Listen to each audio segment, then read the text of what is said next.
All right, so yesterday Vicki and I were looking at Revelation 13, just because I got some new visual audio equipment and I wanted to put it to a test to see how I could use it, if it'd be suitable to upload videos to YouTube. And I used Revelation 13 to do that test, and I realized that when I was doing that, I needed to look further into Revelation 13 because I didn't have much of an understanding of what was being presented here. Okay, so that's what I intend to do today, is look at this again and see if we couldn't thread it together with what we have constructed from the first 12 chapters of Revelation. Okay, and I think we need to go back to the first mention of Revelations 1, and that's going to be 1, I think it's 1:3. Let me see.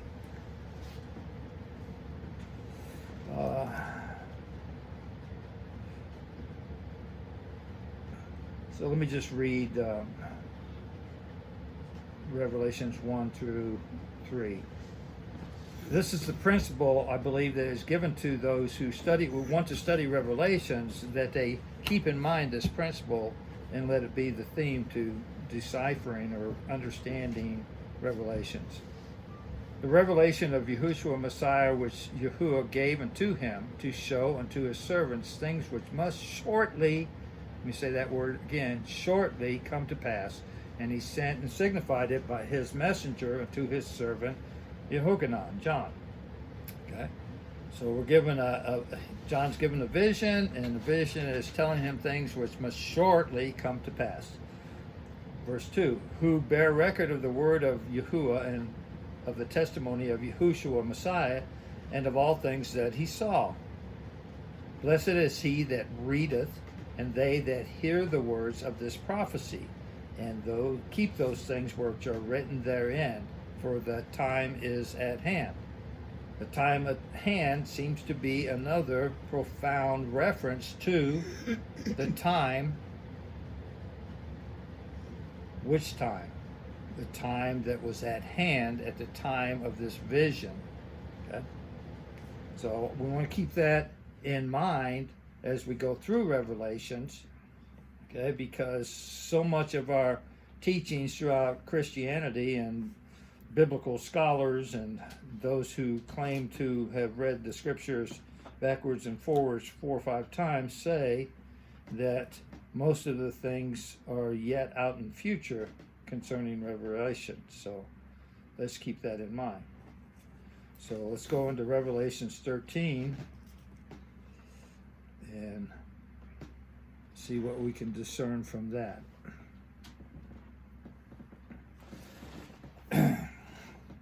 And I stood upon the sands of the sea, and saw a beast rise up out of the sea, having 7 heads and 10 horns, and upon his horns 10 crowns, and upon his heads the name of blasphemy.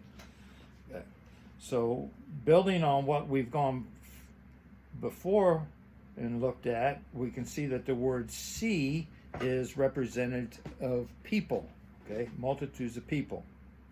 All right, so he's standing up on the multitude of people, and he sees a beast right up out of the sea. All right, so this beast is rising up out of this. What is a beast? A beast is used in scriptures most often to represent a nation power. Having 7 heads and 10 horns. 7 heads here in this instance seem to me to be the beast of Rome. And 7 heads would be the 7 mountains, the high places within Rome, okay? And that is both a literal and a spiritual, of literal and spiritual significance. 10 horns. And what are the 10 horns? Well, we know that the kingdom was broken up, the Roman kingdom was broken up into 10 kingdoms, okay? And a horn is representative of a king over a kingdom. Okay? And upon his horns 10 crowns. There we have it, a crown, right? Identifying the horn as a king with a crown. And upon his head the name of blasphemy. Okay? And the beast which I saw was like unto a leopard, and his feet were the feet of a bear, and his mouth as the mouth of a lion. And the dragon gave him power and his seat and great authority. All right. Many have looked at this verse and made a comparison between the beast that Daniel saw, right, and the beasts that are described here. I'm not going to dispute that or confirm that, okay? But it is giving us some information here that we need to look at and try to discern what is happening here, okay?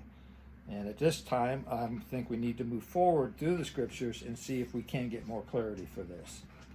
So verse 3, and I saw one of his heads as it were wounded to death, and his deadly wound was healed, and all the world wondered after the beast. Okay. So putting together with some of the things that we've looked at in the past, I think David Wilkerson has shed a little light on this. Okay. He talked a little bit about the bear with the mouth like a lion, and the dragon, and these things. And he also went into the wounding of the head, and his description of this seemed to parallel that these things were happening shortly after the AD 70, the destruction of Judea and the destruction of the temple. And these things are now rising up after these things, okay? So let's read a little bit further.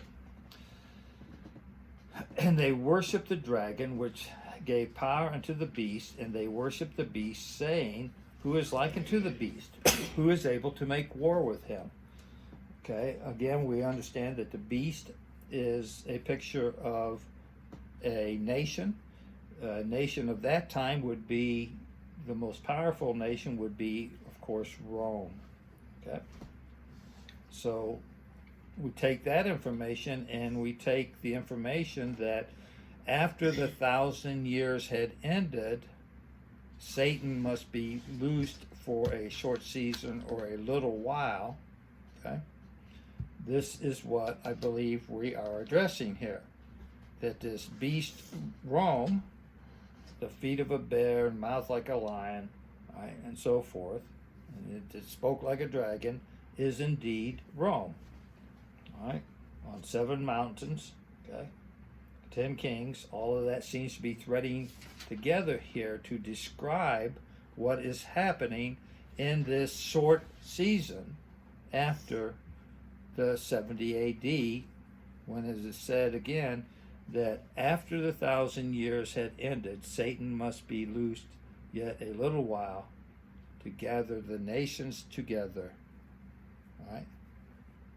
So this, I believe, is what we're seeing the description of. Let's read on. And they worshipped the dragon and gave power unto the beast, and they worshipped the beast, saying, who is like the beast? Who is able to make war with him? Okay. And there was a sign given unto him, a mouth speaking great things and blasphemings, and power was given unto him to continue 42 months. All right. So this brings us to a little curious point here. Is this 42 months, is this a picture of a short season or a short time that Satan, deception, is let loose? Possibly. Where before we ascribed this 42 months as happening during the overthrow of Jerusalem, Judea, and the temple, all right, from 66 to 70 AD. I'm willing to take a look that might not be the case, and that this may indeed be describing a period of time, right? 42 months, 3.5 years, that would have been the 1st, 2nd, and 3rd century. Okay, I'm just throwing that out there. All right. Verse 6, and he opened his mouth in blasphemy against Yahuwah, to blaspheme his name and his tabernacle and them that dwelled in heaven.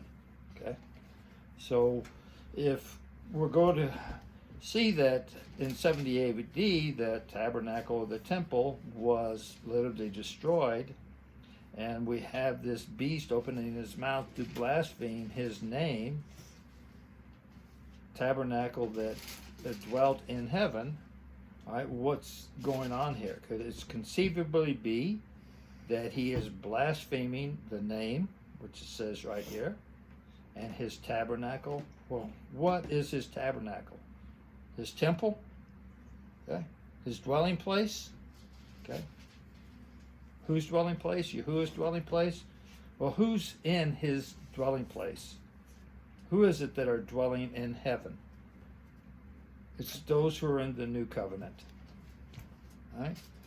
The old covenant has been done away with, the Levitical Mount Sinai covenant that all of Israel, the 10 northern tribes, fell away from, and then following 30 to 70 AD, the 2 southern tribes also fell away from this. It was extinguished, okay, and replaced by the new covenant, the old to the new covenant. Okay, so let me read that verse again. And he opened his mouth in blaspheming against Yahuwah, to blaspheme his name and his tabernacle and them that dwelt in heaven. All right. So if these things happened in the 1st, 2nd, and 3rd centuries, which would be a period of 300 years, 350 years, all right, I'm just estimating that through 42 months. Okay, we know it's 3.5 years, but I'm going to suggest this is picturing a short season of 350 years. Okay. And how do I reach that conclusion? Well, we see that what begins to happen during that time. Okay, we know that Satan was released in order to bring the nations, to gather all the nations to come against the camp of the saints. So what is another way of looking at this during this time? Is this the time of the persecution of Rome against the Christians? Okay, that's given. Huh? It went on for 350 years? I think it went on for 350 years or thereabouts, okay? And I think at a time, there, if you, again, looking at the work that David Wilcoxon has put together, he seems to make a pretty good timeline for these things happening. The persecution of believers, okay, even unto death, okay, and the deadly head wound that was mentioned, okay, and we're going to get into the beast that rose up out of the land. Right now we're dealing with the beast that rose up out of the sea, okay, but all these things seem to fit within a time period that today has been greatly distorted, but I believe that the scriptures are indicating that this 42 months is a period of time, which is Satan's little season, if you will, or short time, in which he is raging against the saints, the believers who are in the new covenant. Okay. And it was given to him to make, verse 7, it was given to him to make war with the saints and to overcome them.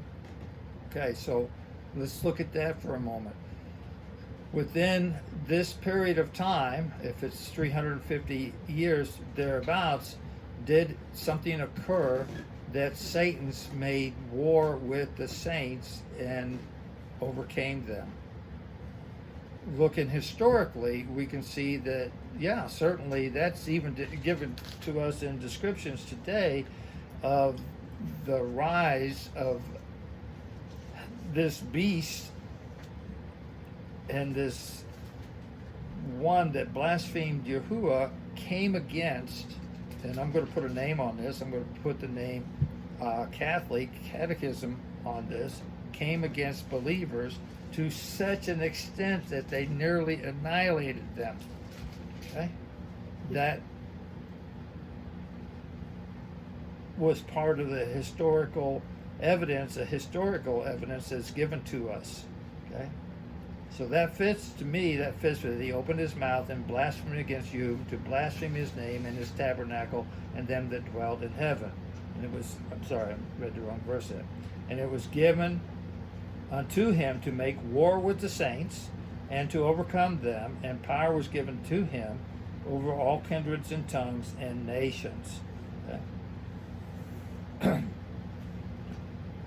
And all that dwelt upon the earth shall worship him, whose names are not written in the books of life of the Lamb slain from the foundation of the world. This seems to me to be a fit, an apt description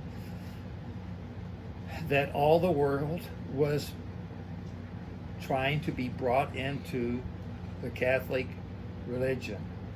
Catechism means one world religion, right? So the persecution was so great upon the saints that they were almost annihilated, right? And the rest of the world was brought into this one world religion. Is that Satan surrounding? It's deception. It's deception. He'd already surrounded the camp of the saints, okay, with this. If any man, verse 9, if any man have an ear, let him hear. He that leadeth into captivity shall go into captivity. He that killeth with the sword must be killed with the sword. Here is the patience and the word of patience and faith of the saints. Okay? So we can conclude that there's some saints, a remnant here, that are survived. Right? And these ones are recognizing that those who have led into captivity shall go into captivity. That's a big statement. And that he that killeth with the sword must be killed with the sword. Okay. I think there's two swords being spoken about here. I think there's the sword of the time, which was the Roman sword, right? And the second sword mentioned here, killed with the sword, is the word of Yahuwah, the sword of truth. Okay? Here's the patience and the faith of the saints. Okay? Because to me, that's speaking about where we're at today. Right? That we're going to be leading those into captivity that caught us captive. And we're going to be killing with the word of Yahuwah those that sought to kill us with the sword. Okay? The second beast. And when I say us today, I'm speaking first and foremost from those of the first, second, and third century that were experiencing these things as a type, and we're living in that archetype today. The second beast. Here's where it gets a little more definitive, I believe. And I beheld another beast coming up out of the earth. Remember, the first one comes up out of the sea. This one comes out of the earth. The sea is the people. The earth is the land. Okay? And he had two horns like a lamb, and he spake like a dragon. Okay? So to me, this is indicating, remember that John is having this given to him in a vision, so there's not going to be any names referenced here, which is lambs, which are the two horns, right? But I think that we can discern this, right? And he had two horns like a lamb, and he spake as a dragon, right? To me, this seems to be given a fit description of the rise of the Vatican. The rise of the Vatican and the papal system. Okay? The rise of the Vatican and the papal system. Possibly the two horns being the two popes, which we refer to as the black pope and the white pope, that speak like a lamb, sounding like good things, like a lamb, right? But actually speak as a dragon. Right? So these two papal ones appear to be as lambs, okay, but they speak as dragons. Okay? And he exercised all the power of the first beast before him. Okay? So what I see here is we have two powers. We have one, a political power, and one, what we would call a religious power. Okay? I think we need to pause here and look a little bit about that word, religion. Okay? Religion means to be bound to. Okay? Remember we read a little bit earlier that they caused all to be bound to them. Okay? So now we have two powers. We have a political power and we have a religious power. So the first power is he exercises all the power of the first beast, the one that came up out of the sea, out of the multitude of people, before him, and causes the earth and them that which dwell therein to worship the first beast whose deadly wound was healed. Okay? And he does great wonders, so that he maketh fire come down from heaven on the earth in the sight of men. Okay. This seems to me to be speaking about the lying signs and wonders of the deceiver. Okay. Who's the deceiver? Well, we know that Satan is called a deceiver, and we know that he was loosed for a short time in order to gather the nations together. Okay, he deceives the nations. But we also know that men are deceitful in their hearts, okay, and they are deceivers. And deceiveth them that dwell on the earth by the means of those miracles which he had power to do in the sight of the beast. Okay? We have a religious power doing miracles or signs and wonders in the sight of the political power. And they should make an image to the beast which had the wound, a sword, and did live. Okay. So I want to pause there for a moment. Let me see how much is remaining in this. Not much. Okay, so remember we read that he that kills with the sword must be killed with the sword. Okay. So I believe there's a reference to that in this verse. Let me read it again. And deceiveth them that dwell on the earth by the means of those miracles. So that seems to be a picture of taking captive, doesn't it? Which he had power to do, right, in the sight of the beast, saying to them that dwell on the earth that they should make an image to the beast which had the wound by a sword and did live. Okay. So this wound by the sword might make a reference here that this first beast, the one that comes up out of the sea, was wounded by the word of truth, okay, but healed from it. Okay. But healed from that wound by the truth. I know that's an entirely different way of looking at this according to what we've seen. I'm just throwing this stuff out there. I'm spitballing this as we go along. Okay? And he did live. Okay? And he had power to give life unto the image of the beast, that the image of the beast should both speak and cause that as many would not worship the image of the beast should be killed. So this compels me to go back to the scriptures and see, is there a typology of this image? Okay? An image. And I don't have to go very far. I go back into the book of Daniel and see that there was an image that people were compelled to worship. Right?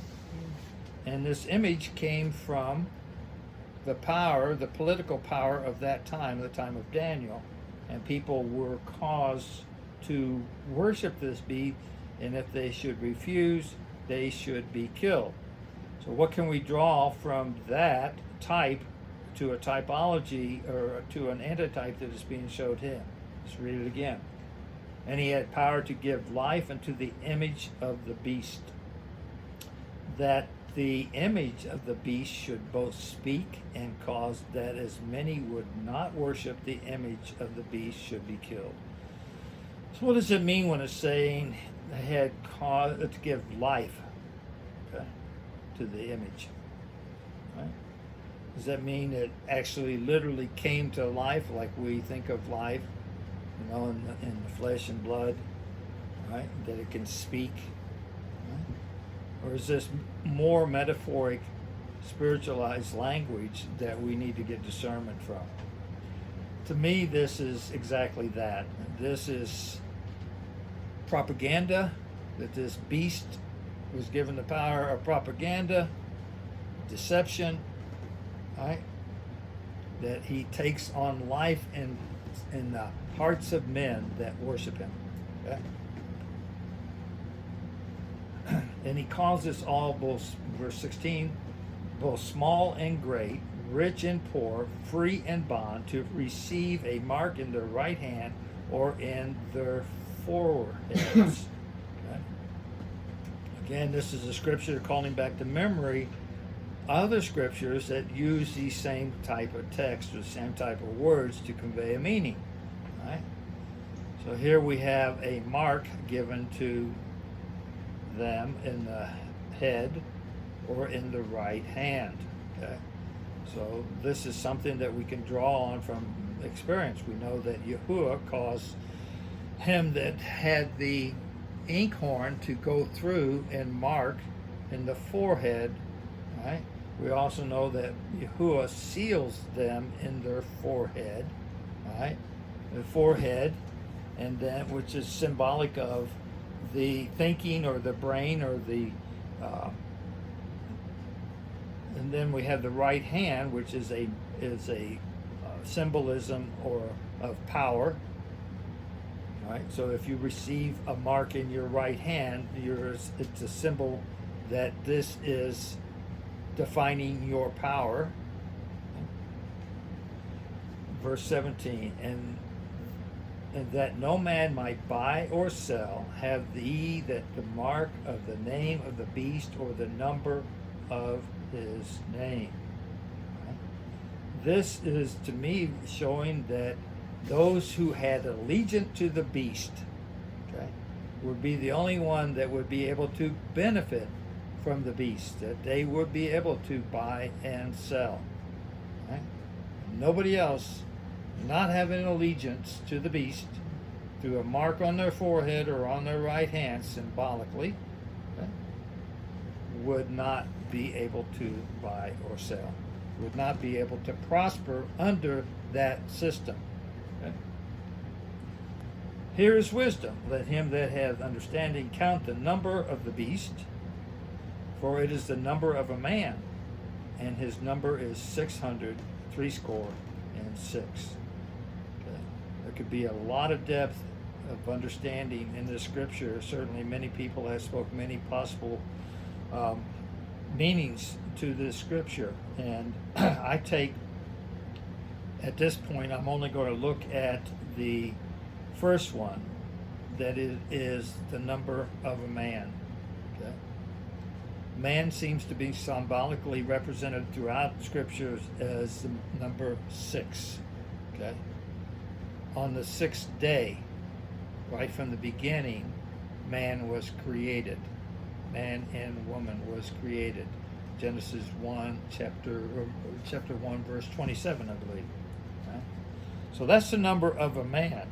And his number is 600 threescore and six. 666. 3 seems to lend emphasis as it does today. It did so back then. Okay, so we got 3 sixes, 600 threescore and six. Okay, that's one explanation here. All right, when I look at the number of a man, being 6, and I cross-reference that with how is a man spoken of in scriptures. Well, it takes me into scriptures that said the heart of man is exceedingly wicked, continually dwelling on wickedness and lawlessness. Who can know it? Deceitful. Who can know it? Okay. So this 666 seems to be an emphasis on this wickedness. And I'm going to close it with that at this point. Like I said, this 606 can be looked at in many different ways, and we will get into that, because I think that is not a case of either or. I think it is a case of this and, both and, okay? And in this case, several that need to be brought together here. All right, so I'm going to conclude it at this time. Any thoughts or comments?